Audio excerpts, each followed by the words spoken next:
Assalamualaikum warahmatullahi wabarakatuh. Yang terhormat Profesor Dr. Sunyono MSI selaku dosen mata kuliah Metodologi Pembelajaran Kimia dan teman-teman dari kelompok 4 serta audiens yang saya banggakan. Di sini kami dari kelompok 4 yang beranggotakan 5 orang.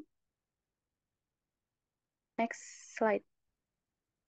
Yaitu yang pertama, ada saya sendiri sebagai moderator, yaitu Putri Salsabila dengan nomor pokok mahasiswa 28. Kemudian ada Vanidita Rihadatul Aisi dengan NPM 21130230004. Kemudian ada Rafifah Putri Az-Zahra dengan NPM 21130230034. Ada Debbie Almalia Mutiara Basta dengan NPM 211302304. Dan yang kelima ada Hoirunisa Salsabila Atauri dengan NPM 21130230060. Di sini kami akan mempresentasikan hasil analisis kami mengenai kendala atau permasalahan yang ada dalam pembelajaran kimia di sekolah, beserta analisis perlunya perubahan paradigma dalam pembelajaran.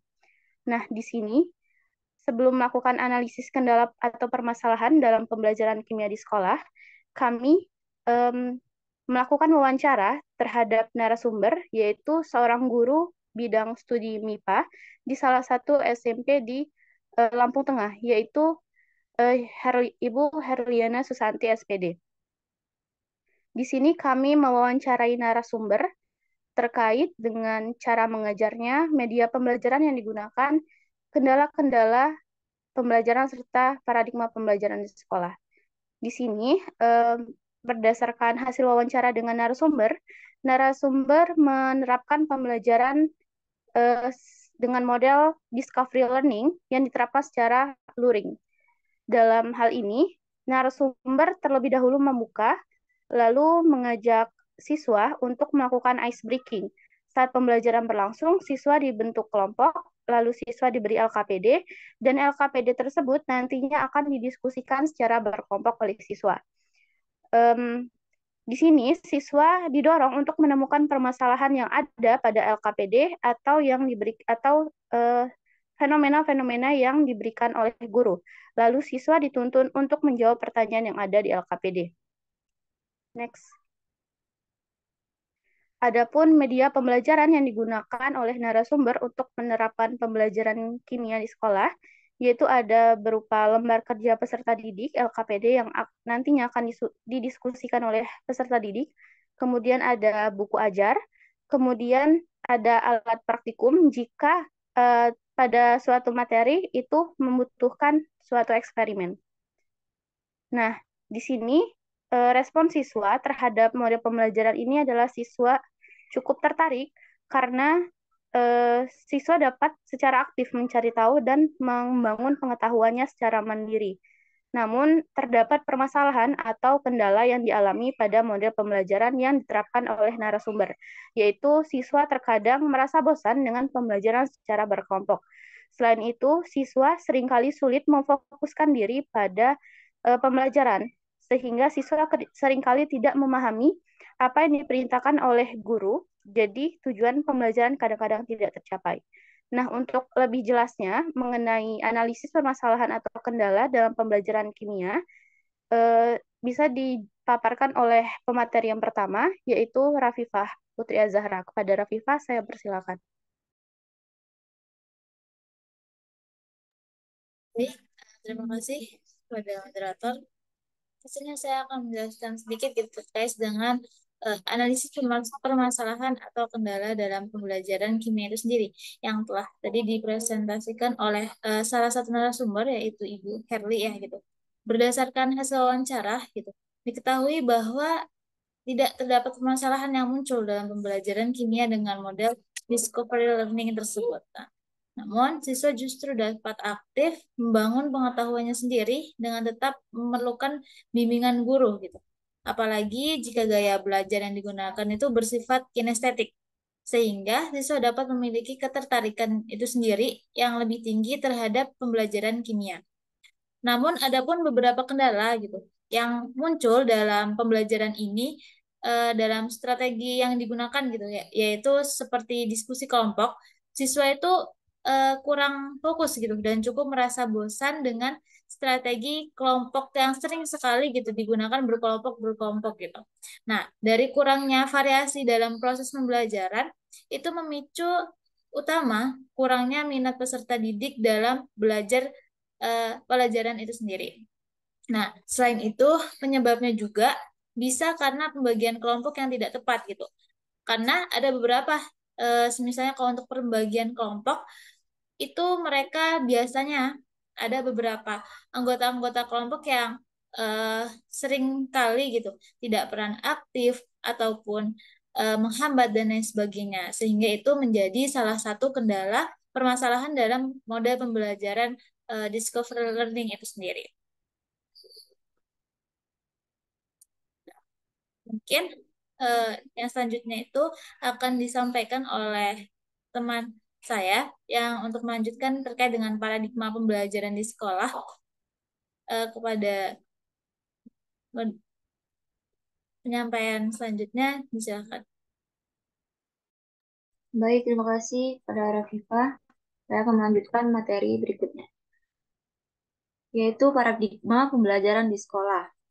Paradigma ini terbagi menjadi dua, yaitu paradigma lama dan paradigma baru.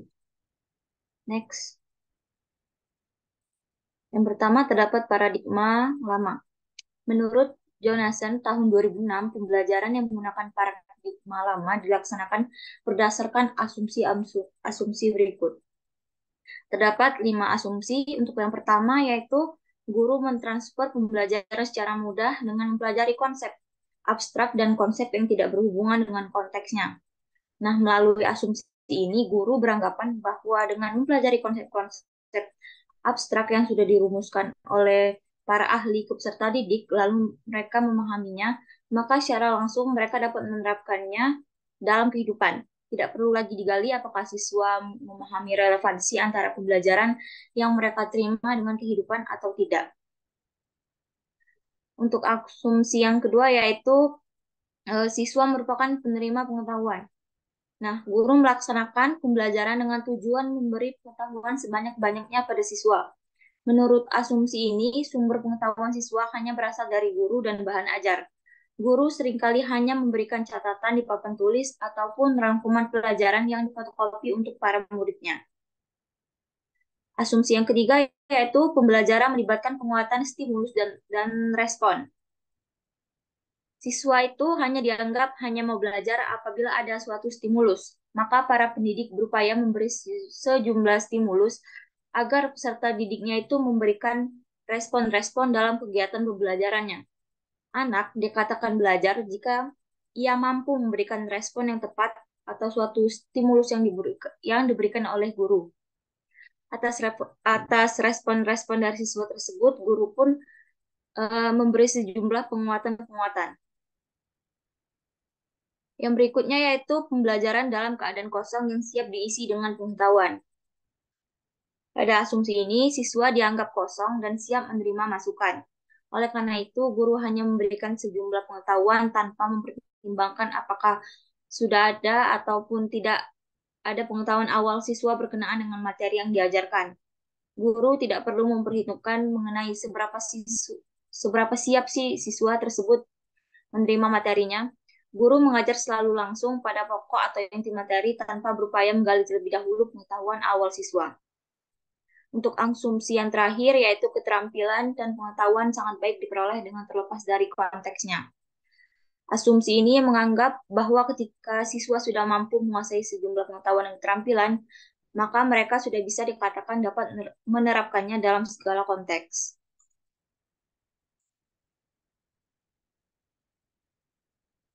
Pemaparan materi selanjutnya akan disampaikan oleh rekan saya yaitu Debbie. Padanya dipersilakan.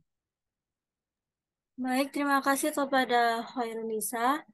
Materi selanjutnya yaitu paradigma baru. Jonathan 2006 juga memaparkan asumsi-asumsi yang mendasari paradigma baru yang dapat menggantikan paradigma lama pembelajaran tersebut. Yang pertama yaitu sulitnya mentransfer pembelajaran karena memerlukan pembelajaran isi maupun konteks. Jadi dalam asumsi ini, kegiatan pembelajaran itu harus mendorong dan membimbing siswa untuk berpikir serta secara mendalam mengenai muatan dalam konteks yang relevan. Nah, dalam hal ini, siswa harus dapat mendominasi dalam proses pembelajaran. Kemudian yang kedua, pembelajar merupakan konstruktor pengetahuan yang aktif. Jadi, siswa dianggap bukan lagi menjadi penerima pengetahuan saja, tetapi juga sebagai konstruktor pengetahuan. Siswa diharapkan dapat membangun pemahaman atas persoalan atau segala sesuatu yang mereka hadapi dalam kegiatan belajar mengajar. Nah, jadi siswa secara aktif merespon segala informasi yang ditemukan dari lingkungannya untuk memperoleh pemahamannya sendiri. Kemudian yang kedua, belajar bersifat kognitif dalam suatu keadaan pertumbuhan dan evolusi yang konstan. Jadi dalam hal ini, proses pemikiran dan penalaran perlu difokuskan dan diperlihatkan dengan tanpa mengabaikan pengajaran materi. Kemudian yang keempat, pembelajar membawa kebutuhan dan pengalaman mereka ke dalam situasi-situasi belajar. Nah, siswa ini harus membawa kebutuhan dan pengalaman mereka ke dalam situasi-situasi belajar supaya siswa dapat memperoleh dan memproses informasi. Hal ini dapat mendorong siswa secara aktif untuk menggali serta memproses informasi yang mereka temukan untuk mencapai suatu pemahaman.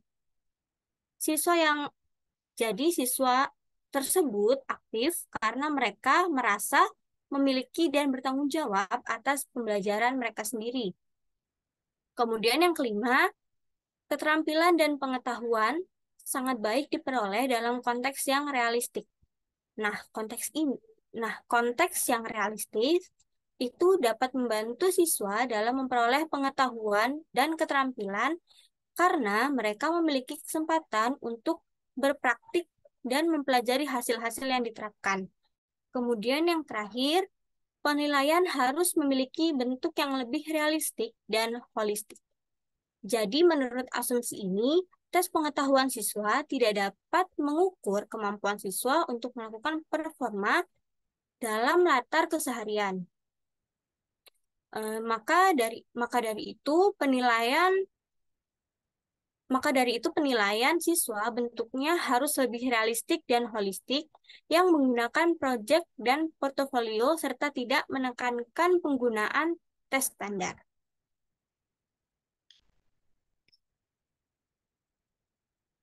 Next. Baiklah, materi selanjutnya akan disampaikan oleh rekan saya Dita. Kepada Dita, saya persilahkan. Baik, terima kasih Debbie. Saya lanjutkan dari perbandingan antara paradigma lama dan paradigma baru pembelajaran. Maka menurut kelompok kami, memang perubahan terhadap paradigma lama perlu dilakukan. Paradigma lama lebih memfokuskan pada peningkatan kuantitas informasi, sedangkan paradigma pembelajaran baru fokus pada efisiensi dan efektivitas proses pembelajaran mengenai apa yang diketahui oleh peserta didik dan apa yang mampu mereka lakukan terhadap informasi baru. Nah, terkhusus dalam pembelajaran kimia yang mengandung konsep-konsep abstrak, guru harus dapat menentukan siswa untuk membangun pengetahuannya sendiri dari konsep-konsep apa yang ada melalui serangkaian eksperimen yang didasari pada fenomena yang ada di sekitar. Apabila siswa hanya diberitahu mengenai konsep yang ada, siswa tidak dapat memahami bagaimana relevansi dari konsep kimia tersebut terhadap kehidupannya. Nah, perkembangan teknologi dan informasi juga menjadi salah satu penyebab perlu diadakannya perubahan paradigma pembelajaran di era ini.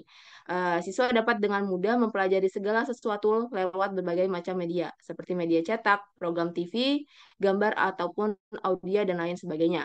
Sehingga semua itu mendorong terjadinya perubahan peranan guru dalam pengolahan proses belajar mengajar. Guru yang semula menjadi sumber belajar sekarang menjadi fasilitator dalam pembelajaran. Slide selanjutnya.